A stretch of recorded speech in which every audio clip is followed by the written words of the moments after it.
जो ठाकुर जी को मन से ले जाए।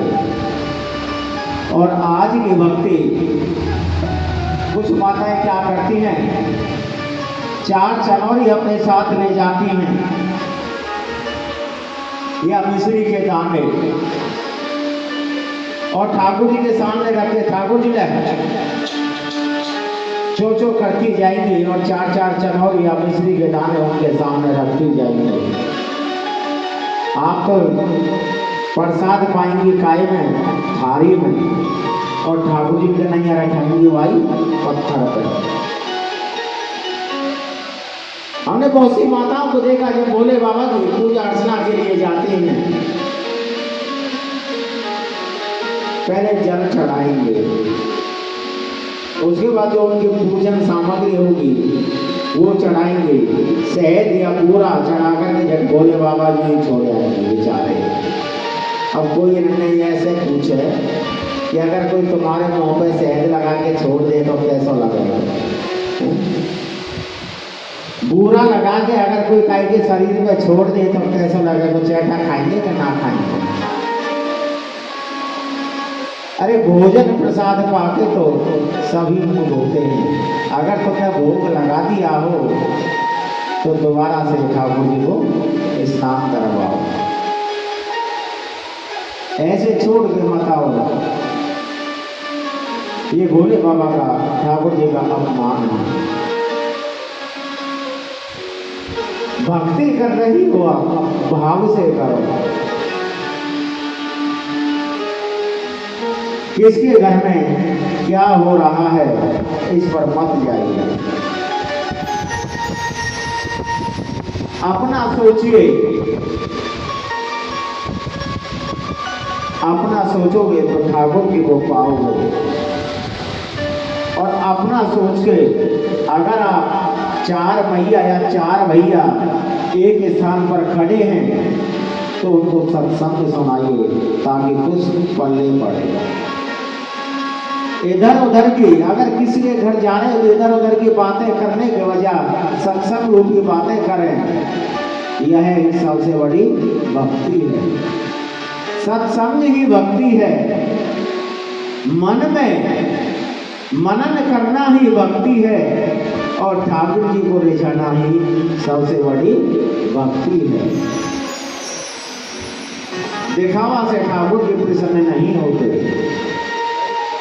ठाकुर जी तो भाव से प्रसन्न होते हैं। अगर आप भोग भी लगाते हो, बहुत सी मैया हमने देखी है मंदिर में ले जाती हैं, जो पोशाक वाली बड़ी बड़ी मूर्तियां होती है ना, ठाकुर जी ले ओ मुंह में चुपका देंगे, चाहे वे चूरमा ले जा रही है चाहे मिठाई ले जा रही है, ठाकुर जी के मुंह में ठूसें दिखी भाई, हाँ ठाकुर जी इनके हाथ से ही पाएंगे। ठाकुर जी ऐसे नहीं पाते, ठाकुर जी मन से पाते हैं, ठाकुर जी भाव से पाते हैं। एक बार एक सज्जन ने पूछा, भैया क्या ठाकुर जी के सामने हम काफी देर तक भोजन प्रसाद रख के हुए रहते हैं तो ये भोजन प्रसाद पाते क्यों नहीं? अरे ठाकुर जी भोजन प्रसाद पाते हैं, उनका पाने का तरीका दूसरा है, प्रारूप दूसरा है। ठाकुर जी कैसे भोजन प्रसाद पाते हैं? क्योंकि ठाकुर जी का कोई आकार नहीं है, वो निराकार है। वो जैसा समय होता है ऐसा अवतार ले लेते हैं और मन के भाव से वो प्रसाद पाते हैं, मन के भाव से, मन के भाव से ठाकुर जी प्रसाद पाते हैं। कैसे?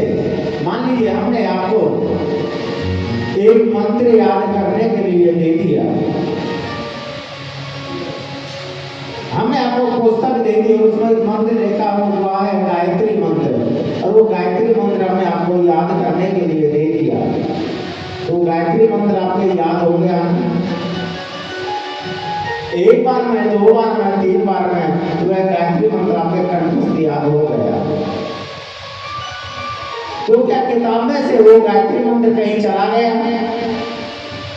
नहीं गया, क्योंकि वो मंत्र तो किताब में ही है, लेकिन वह मंत्र आपके शरीर के अंदर प्रवेश कर गया।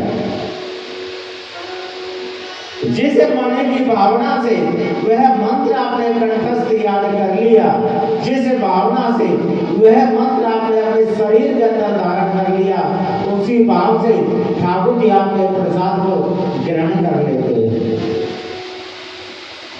वही भाव ठाकुर जी के अंदर होता है आपके प्रसाद को ग्रहण करने का।